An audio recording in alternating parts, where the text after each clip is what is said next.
دوستوں، بزرگوں اور بھائیوں، ہم مسلمان ہیں۔ اللہ تبارک و تعالیٰ نے جو دین برحق ہمیں عطا فرمایا ہے،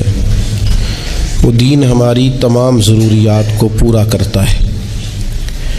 ہمیں یہ حکم دیا گیا ہے کہ ہم اللہ سے جب بھی مانگیں دنیا اور آخرت کی بھلائی مانگیں۔ ہمارے ہاں چونکہ ایک بڑا طبقہ ایسا ہوتا ہے الا ماشاء اللہ جس کو دنیاوی ضروریات پوری طرح گھیر لیتی ہیں اور دنیا داری کے مسائل ذہن پر، دل پر پوری طرح حاوی ہو جاتے ہیں۔ ہر وقت تصور یہی رہتا ہے کہ کسی طریقے سے میری دنیا داری مضبوط ہو جائے، میری دنیا داری مکمل ہو جائے، میرے روزمرہ کے کام پختہ ہو جائیں۔ اس کا لازمی نتیجہ یہ نکلتا ہے کہ انسان دینی کاموں کو بھی معاذ اللہ دنیا کے لیے کرنا شروع کر دیتا ہے۔ کعبۃ اللہ میں جا کر بھی، بیت اللہ شریف کا طواف کر کے بھی، حجر اسود کے بوسے کے بعد بھی، مقام ابراہیم پر نفل پڑھنے کے بعد بھی، حتیٰ کہ نبی اکرم صلی اللہ علیہ وسلم کی بارگاہ عالی مرتبت کی حاضری کے دوران بھی الا ماشاء اللہ لوگ دنیا ہی مانگتے رہتے ہیں۔ میرا فلانا کام ہو جائے، میرے بچوں کے معاملات سنور جائیں، فلاں کا مستقبل بہتر ہو جائے۔ دنیا کی خیر اللہ سے مانگنا برا نہیں، لیکن صرف دنیا ہی مانگنا اور اپنی آخرت کو فراموش کر دینا۔ اللہ فرماتے ہیں وَالْآخِرَةُ خَيْرٌ وَأَبْقَىٰ، آخرت تمہارے لیے بہتر بھی ہے اور ہمیشہ باقی رہنے والی بھی ہے۔ قرآن مجید نے سورہ بقرہ کے اندر قریش مکہ کی اس عادت کا ذکر کیا ہے۔ فرمایا جب وہ حج کرتے تو ان کا طریقہ یہ تھا کہ وَمِنَ النَّاسِ مَن يَقُولُ رَبَّنَا آتِنَا فِي الدُّنْيَا، ان میں سے کچھ لوگ یہ کہا کرتے تھے کہ یا اللہ ہمیں دنیا عطا کر دے، ہمیں دنیا دے دے۔ رب فرماتا ہے وَمَا لَهُ فِي الْآخِرَةِ مِنْ خَلَاقٍ، ان لوگوں کا آخرت میں کوئی حصہ نہیں۔ مانگی بھی ہے تو صرف دنیا، حج کر کے بھی دنیا، اللہ کے گھر جا کے بھی دنیا، شیخ کا بیعت ہو کے بھی دنیا، دینی محفل سے مراد بھی یہ، دینی اجتماعات کر کے بھی، دینی مدارس قائم کر کے بھی، خانقاہ کا، مسجد کا ماحول بنا کے بھی، اس سے بھی مطالبہ فقط دنیا کا۔ ان کفار کی اس عادت کو ذکر کر کے ہمیں سمجھایا گیا کہ جو فقط دنیا مانگتا ہے اس کا آخرت میں کوئی حصہ، اور فرمایا کچھ لوگ ایسے ہیں وَمِنْهُمْ مَنْ يَقُولُ رَبَّنَا آتِنَا فِي الدُّنْيَا حَسَنَةً، اچھا انہوں نے دنیا بھی مانگی تو صرف دنیا مانگی، حسنہ نہیں مانگی۔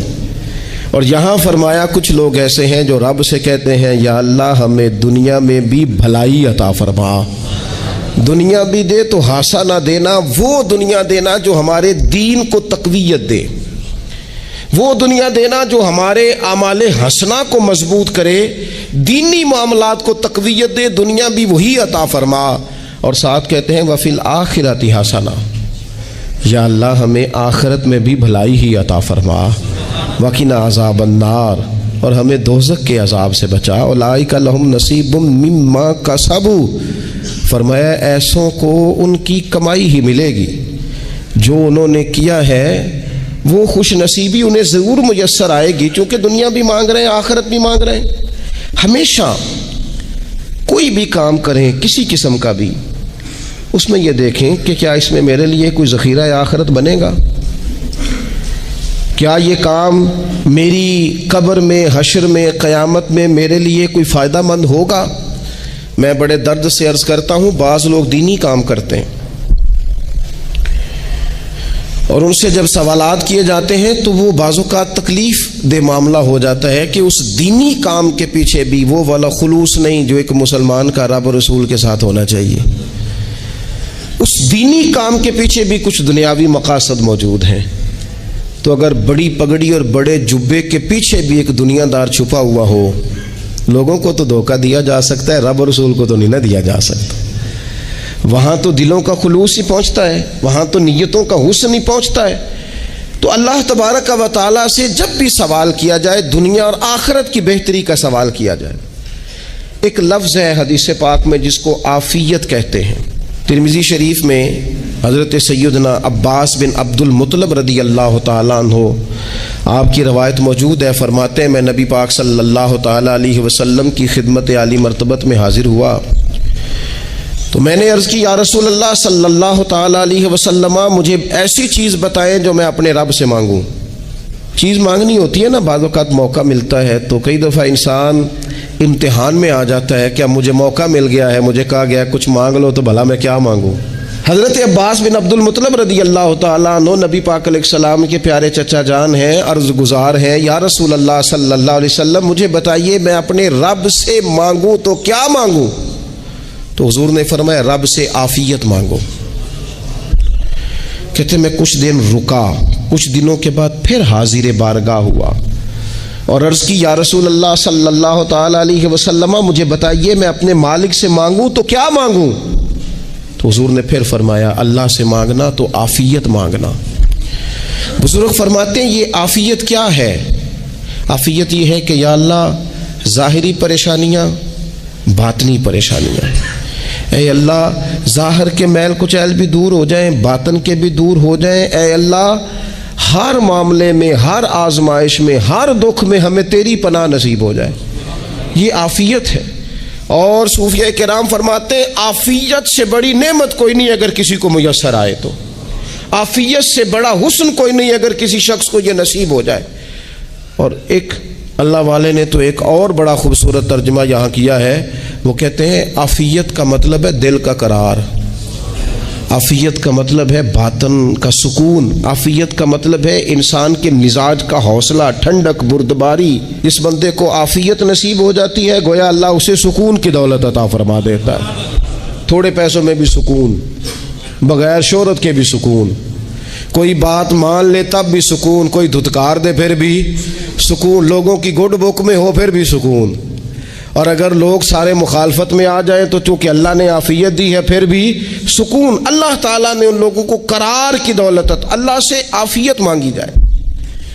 اس میں دنیا کی بھی بھلائی شامل ہے، آخرت کی بھی بھلائی شامل ہے۔ نبی اکرم صلی اللہ تعالیٰ علیہ وسلم توجہ دلاتے کہ اللہ سے تم عافیت مانگو، ہمارا نہ جی،